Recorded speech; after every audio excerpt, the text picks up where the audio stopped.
Sometimes the justice system can deliver the right result in the end, but the end result is still a travesty of justice. I'll explain.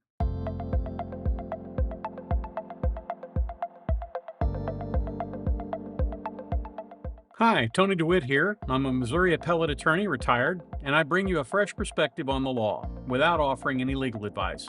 So pull up a chair. This is what we're discussing today. The story you're about to hear is true.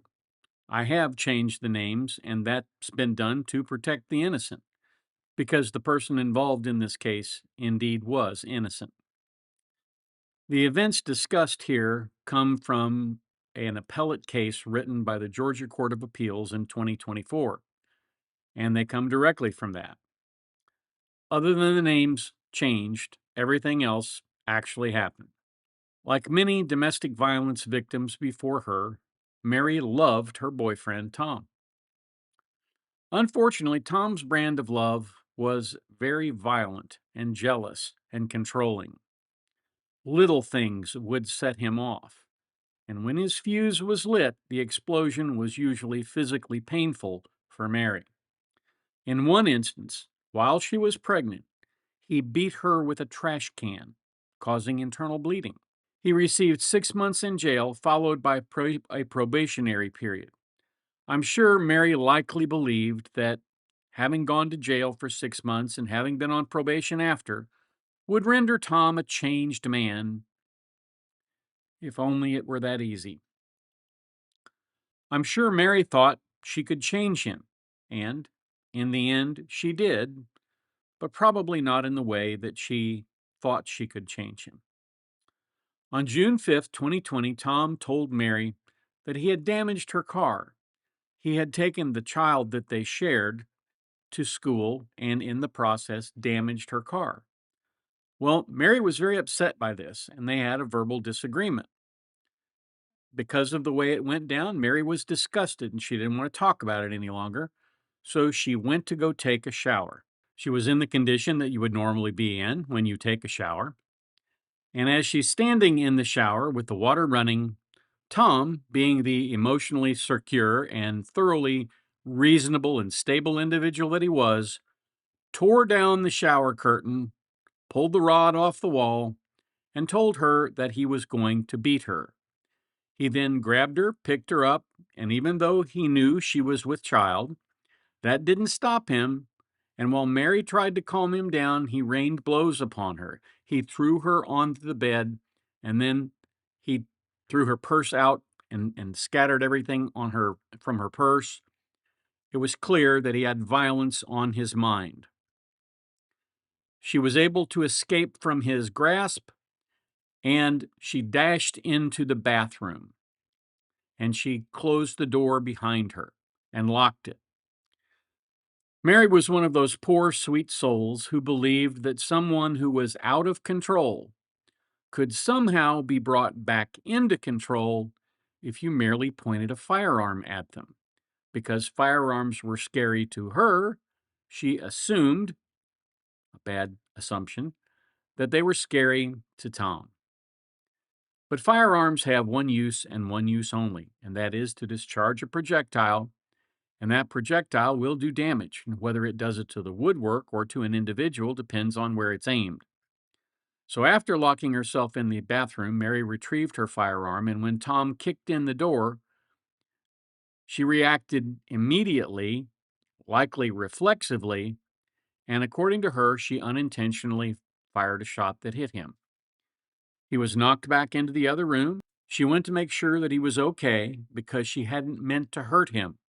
Remember, Mary loved this man even though he was violent. But instead, being only wounded, he came at her with blood and rage in his eyes, and Mary could see this. She retreated to the bathroom and fired again, and this time that wound was fatal. Now, at this point, if you are a reasonable person, you are probably thinking that this is the quintessential definition of a self-defense incident. Mary was defending not only her life, but that of her unborn child. and assuming that it's reasonable self-defense would be a reasonable assumption. Knowing further that the police were aware of Tom's violent past and his conviction for domestic violence, you probably think the police would come at this and give her a medal. But that's not what happened. Just because you do everything right, just because you follow what you believe the law to be, and just because you endeavor to be honest, doesn't mean that you can talk to the police without worry. Anytime someone with a badge is asking you questions, a lawyer should be by your side. And that is what the issue is in this case. Mary, believing she had acted reasonably and had nothing to hide, agreed to talk to the police at the house, and then again at the station. And then, after going to the station, she agreed to go back to the house to demonstrate what had happened. Her reward for this was to be arrested and charged with felony assault. In addition, she was charged with using a firearm in the commission of a felony. But interestingly enough, she wasn't charged with homicide. But Georgia law had recently been amended to provide for an immunity for self-defense situations. Georgia Code Section 16-3-21 says that a person is justified in threatening or using force against another person to the extent that he or she reasonably believes that such threat of force is necessary to defend himself or herself or a third person against such other's imminent use of unlawful force, except as provided in another code section. A person is justified in using force which is intended to or likely to cause death or great bodily harm only if he or she reasonably believes such force is necessary to prevent death or great bodily harm to himself or herself or a third person, or to prevent the commission of a forceful felony. Now, obviously, in this case, he had beat her with a trash can previously. He was threatening to beat her again. He was enraged. She was pregnant. She not only had to think about herself, but about her unborn child. So, the commission of a forceful felony, domestic violence, check. Preventing harm to a third person, the fetus, check. All of these met the standard for the statute. Obviously, domestic violence, particularly beating a pregnant woman, is an awful thing, and it's a felony under the Georgia statutes. Georgia law also provides an individual who uses force or threat of force in accordance with that statute that I just read to you, they're immune from criminal prosecution. Immune means you should not be charged. Immune means your name and photo shouldn't be plastered all over the news as someone who shot someone else. That did not stop the local district attorney in this case. The police should recognize as a self-defense situation that you should not be charged, so you shouldn't have to hire a lawyer other than for the initial conversation with the police. Compounding the district attorney's error, the trial judge also made an error. He confused the common law with the statutory law. The statutory law provided for immunity so long as the self-defense was in conformity with the statute. And that is exactly the way it was in this case. She had a completely reasonable fear of death or great bodily harm to herself and her fetus, and she should have been granted immunity. But the judge was an older judge. He remembered a time when the statute wasn't there, and the decisions were made on the basis of the common law. The common law made self-defense an affirmative defense. In other words, someone charged with a felony for defending himself or herself could offer self-defense as a rationale for why they acted, but they had to prove it. And in order to prove it, they would have to admit that they did the act, the shooting, and they had to admit that they intended to shoot. And so, because she said she had not intended to shoot or wound Tom, the judge refused to apply the immunity statute. because she hadn't admitted doing the act in the first place. But statutory immunity did not require her to admit anything. It required her to state that she was in reasonable fear of her life and that the facts and the evidence support that. And that was exactly the situation that was before the court. But the DA argued that the common law rules should apply, and that's what the court went with. As a result, Mary was sentenced to 10 years in prison and an equal amount of time on probation after she was released from prison. Her child was born while she was incarcerated, and as a result, she was deprived, as was her child, of that wonderful period of time post birth when mother and child bond. Mary looked like she was going to have to get to know her children through a visiting glass. Mary looked like she was going to be in prison for quite a while her children, her two children, were going to be growing up without her. And she was going to wind up being reintroduced to them 10 years in the future. And that is a terrible penalty to pay when you acted reasonably.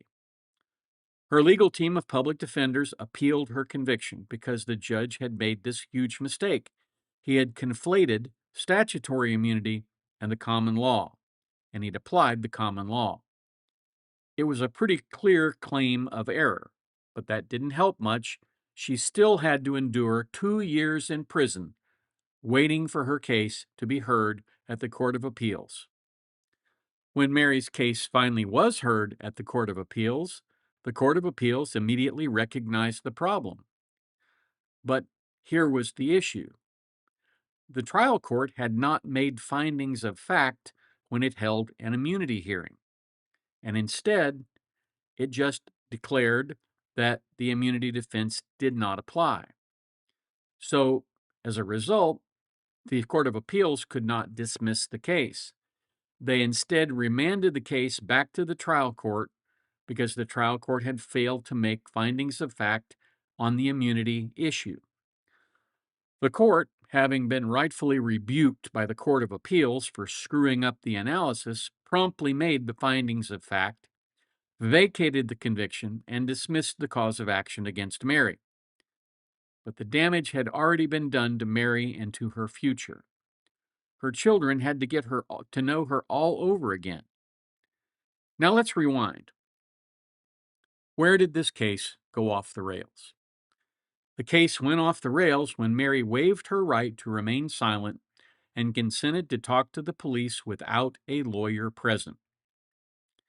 Now, what would a lawyer have done? Well, the first thing he would have done is he would have said, I need to talk with my client privately. And he would have talked to her and said what happened. He would have gone through the facts 3, 4, maybe even 5 times. And then he would have said, look, when you tell the story, don't say you didn't intend to shoot him because you pulled the trigger. Whether you intended to in your mind or not, your body certainly intended to because you were frightened. And I want you to talk about the fright and the fear and the worry that you had for your child. I don't want you to say it was unintentional.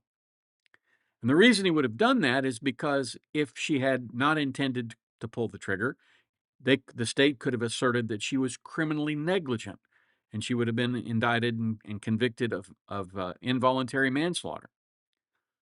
A lawyer sitting by her side who had the opportunity to interview her and prepare her to talk to the police would have known all of these things and could have counseled her in that regard.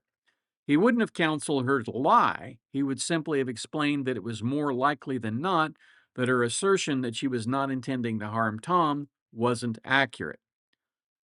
She thought that just because she was a good person. She didn't want to have to do that, but she did do it, and she needed to own it, and she needed to ask for the justification of it through the immunity defense, through the statute. But because she did not have a lawyer at her side, and because, as I've said frequently, an interview with the police is guilt presumptive.